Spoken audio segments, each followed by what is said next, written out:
Hello and welcome to BQ Pramo. Very good afternoon to all the viewers. Thyrocare, that's a company to focus on the back of Q4 numbers that have been reported. Rahul Guha, Managing Director and CEO at Thyrocare, joins in to discuss further. Good afternoon and welcome to the show, Rahul. No, Neerav, and thank you for having me. Always a pleasure. Rahul, overall, we have discussed this in the past as well with regards to the kind of dip that we are seeing specifically from a margin perspective. And yes, there has been an impact of COVID and that is weaning out. Where do we see it settling from here on?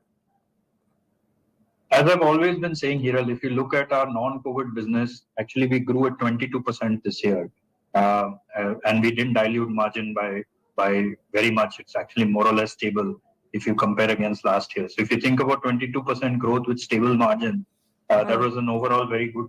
At least we are very happy with the performance there, and we hope to continue a similar kind of trajectory, going into the next year, and hope to maintain margins at the same level without diluting it too much. So effectively, I think we will maintain margins in that 30 to 32% range where we are there, and hopefully try for stronger growth than we have seen. Right. Rahul, overall, if you have to look at the various segments between pathology as well as radiology and diagnostics, overall, how are you seeing the growth coming in and where is the growth expected to then come from, taking into consideration how fourth quarter has been? Got it. Our radiology business is still a small part of our business that grew at 50%, largely because 47 to be more precise, but that grew largely because of the base effect of last year, and we had a number of centers that were closed due to COVID and other litigation problems. I don't expect that 47% to continue next year. I expect it to moderate, to a similar range of what our pathology business grew. Pathology is the lion's share of our business that grew at 22%. And, I think, of course, the last quarter was 18%. I hope that we continue into the teens as we go into next year. Right. So overall, from a margin perspective, is there anything that we will be doing specifically from a price hike perspective that will aid margins going ahead, number one? And number two, with regards to raw materials as well, we have a good amount of exposure with regards to the dollar. So how is that entire equation panning out? So on the price front, as you have seen, most branded listed players have taken price up, announced price hikes over the last quarter. We are no different. We have also raised prices marginally. So that, hopefully should flow through to the bottom line. As far as our procurement contracts, most of our procurement contracts are rupee denominated. So to that extent, we are largely isolated from the dollar, unless we see a massive swing. Right. And in terms of expansion plans as well, what is that looking like, taking into consideration that now, the focus with regards to COVID goes down? That was a high margin business as well. And that's not for you alone, it's for the industry as a whole, right? So from here on, what is the expansion plan looking like? So as you would have seen in the results as well, we expanded to about 4,500 pin codes. It was a 60% increase in our presence over India. We hope to continue that pin code expansion journey. I think we are still far away from having covered India. So we will really focus on India expansion. And as I announced in our call yesterday, we believe we have a very strong B2B model. It's very successful in the Indian market. We think we'll be able to take that international, particularly to emerging markets, where affordability is always a concern when it comes to healthcare. And our model really helps serve those markets with good quality, affordable testing.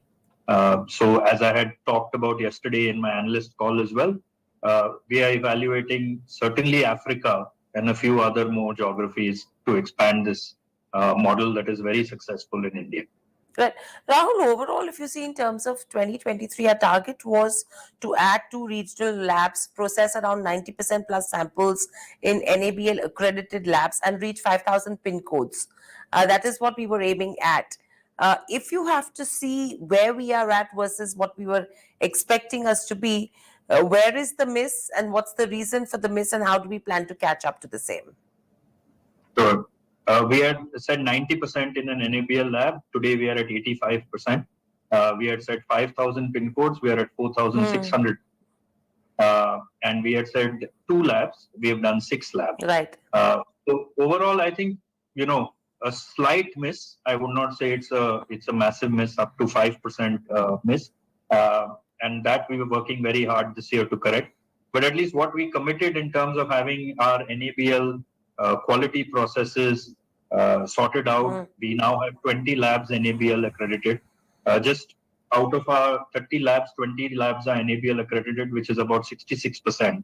If you go and check, actually only 2% of India's labs are NABL accredited. So Thyrocare certainly has one of the highest percentage of NABL labs, and 85% of our samples being processed in an NABL lab is an achievement we're very proud of, Hiral. Right. Overall, Rahul, we are looking at cross-selling as well, which was almost around 4.5% in the previous quarter. Our target is around 5 to 6% by March 2024. Are we on track, or do you think it will be much better than that, taking into consideration the way the synergies are panning out? Actually, we are well ahead of that target. We crossed 9% in March. So, we were very conservative in what we projected. The only challenge has been that at the API group level, the number of customers being acquired is not as high as it used to be last year.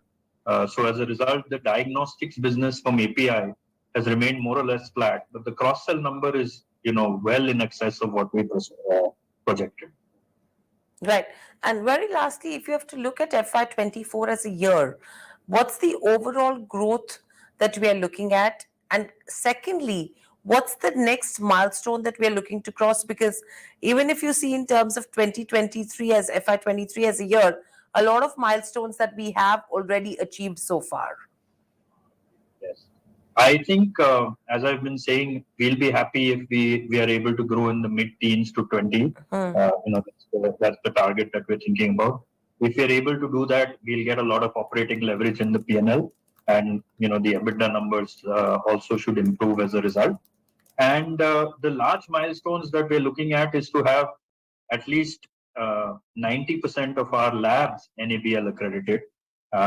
And then hopefully be in a few other emerging markets. The target is 3 in the Africa region. So I hope we'll be able to do that next year. I think that's something that everyone is going to be looking forward to as well. Thank you, Rahul, so much for joining us on the show and for that candid discussion. And good luck for the quarter, and congratulations as well. Thank you so much. My pleasure here. Thank you.